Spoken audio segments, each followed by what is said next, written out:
Beginners trading வேலை ஸ்டார்ட்டுக்கு ஒரு மெயினான காரணம் இருக்கு. ஆனா அதை யாருமே ரியலைஸ் பண்ணி பாக்குறது இல்லை. எப்படின்னா இப்ப நம்ம கிளாஸ் ஒன்ல ஜாயின் ஆகி படிக்கிறோம். அந்த கிளாஸ் ஃபீஸ் 20,000 30,000 40,000 நம்மள பாதி பேர் கடன் வாங்கி தான் அதை கட்டியிருப்போம். சரிதானே?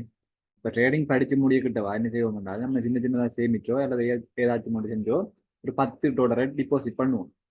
இப்ப நம்ம எல்லாருக்கும் எண்ணம் எப்படி இருக்குமெண்டா அந்த $10 வச்சு மெல்ல மெல்ல அடிச்சு அடிச்சு அடிச்சு $1000 ஆகி அதுல இருந்து மிகப்பெரிய பணக்காரனாரதான் எல்லாருக்கும் மிகப்பெரிய லட்சியம். எப்படின்னா இப்ப உங்கள்ட்ட $10 தான் இருக்குன்னு வச்சுக்கொள்வோம். சரியா? ஸ்டார்ட் பண்ற நேரத்துல $10 நம்ம கிட்ட இருக்கிறதே பெரிய விஷயம். ஒவ்வொருத்தருடைய நிலைமையும் அப்படி. சரியா? அப்ப அந்த $10 வச்சு நம்ம ரேட் போட வடிக்கிட்டோம்னு சொன்னால் ரூல் படி ரேட் போடுறால் ஒரு ட்ரேடுக்கு $1 $2 தான் போடணும். அப்படித்தானே? மேக்சிமம் $10 $10 உங்கள்ட்ட அடிக்கண்டா மேக்சிமம் நீங்க போடலாம் $10. அப்ப $10 வச்சு நீங்க ஒரு ட்ரேட் எடுக்கும் போது நீங்க 100% ப்ராஃபிட் ஒன்று எடுத்தால்தான் உங்களுக்கு $10 கிடைக்கும். அப்ப இப்பதான் நம்ம ட்ரேடிங் ஸ்டார்ட் பண்ணிருக்கோம். இந்த ஸ்டார்டிங் ஸ்டேஜ்லயே நமக்கு 100% ப்ராஃபிட் ஒன்று எடுக்க ஏறுமா? எடுக்க இயலாது. மேக்சிமம் 30% இருந்து ஒரு 50% வரைக்கும் எடுக்கலாம். அப்படி பார்த்தா நமக்கு எத்தனை டாலர் வரும்? $10 ட்ரேட் போட்டு ஒரு 50% ப்ராஃபிட் எடுத்தால் கூட நமக்கு $1 ப்ராஃபிட் வரும். இப்ப யோசிச்சு பாருங்க, இந்த $1 ஏர்ன் பண்றதுக்கு நம்ம ட்ரேடிங்ல வந்த இல்ல. இப்ப ட்ரேடிங் என்றாலே நம்ம எப்படி நிற்போம்? கோடி கோடியா கொட்டுற ஒரு இடம். அப்ப அப்படி இருக்கும் போது யாருக்காச்சும் $1 எடுக்க விருப்பம் வருமா?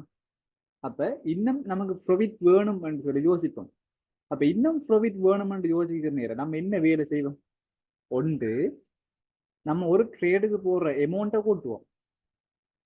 இப்படி என்றா அவங்களோட பேலன்ஸ்ல $10 இருக்குண்டா அதுல இருந்து ஒரு $5 போட வலிக்கிடுவீங்க. அடுத்த ட்ரேட்ல $10 போட்டு விடுவீங்க. சரியா? இப்ப $10 விற்கும் போது $5 போடுறீங்கன்னா உங்களோட பேலன்ஸ்ல இருந்து நீங்க 50% போடுறீங்க. அப்ப அந்த இடத்துல நம்ம என்ன செய்யறோம்? மணி மேனேஜ்மெண்ட் ஸ்பாயில் பண்றோம். அப்ப அந்த மணி மேனேஜ்மெண்ட் நம்ம ஸ்பாயில் பண்ற மாதிரி இருக்குன்னா நமக்கு எப்பயாச்சும் ட்ரேடிங்ல ஏர்ன் பண்ணிடுமா? விளங்குதா? அப்படி ஒன்று அந்த நீங்க டிபாசிட் பண்ற அந்த $10 இருந்து $5 $10 போடாட்டி நீங்க $10 தான் போடுறீங்க ரூல்ஸை ஃபாலோ பண்ணின்னு சொல்லி சொன்னால் நீங்க அடுத்த கட்டமா என்ன செய்வீங்கன்னா லிவரேஜை கூட்டுவீங்க. சரியா? ஒன்று போடுற டொலர்ஸ் எண்ணிக்கையை கூட்டுவீங்க, இல்லாட்டி லிவரேஜை கூட்டுவீங்க. அப்ப நம்ம இப்பதான் ஸ்டார்ட் பண்ணிருக்கோம். ஹை லிவரேஜ் வச்சு நமக்கு ஒரு பேர் ஒன்று எடுத்தோம் என்றால் என்ன நடக்கும்? புரியுதா? அப்ப நமக்கு அதிகமான லாபம் வேணும்ன்றதுக்காக ஒன்று என்ன செய்யறோம்? பேலன்ஸ்ல இருக்கிற அவ்வளவு பேலன்ஸையும் போட வலிக்கிறோம், இல்லாட்டி அதுல பாதியை போட வலிக்கிறோம். அதனால என்ன நடக்குது? மணி மேனேஜ்மெண்ட் ஸ்பாயில் ஆகுது. அப்படி செய்யல, நான் ரூல்ஸ் ஃபாலோ பண்றேன்டா நீங்க சொன்னீங்கடா அடுத்த கட்டமா நீங்க என்ன செய்வீங்கன்னா லிவரேஜை கூட்டி வைப்பீங்க. அப்ப அந்த லிவரேஜ் என்ன செய்யும்?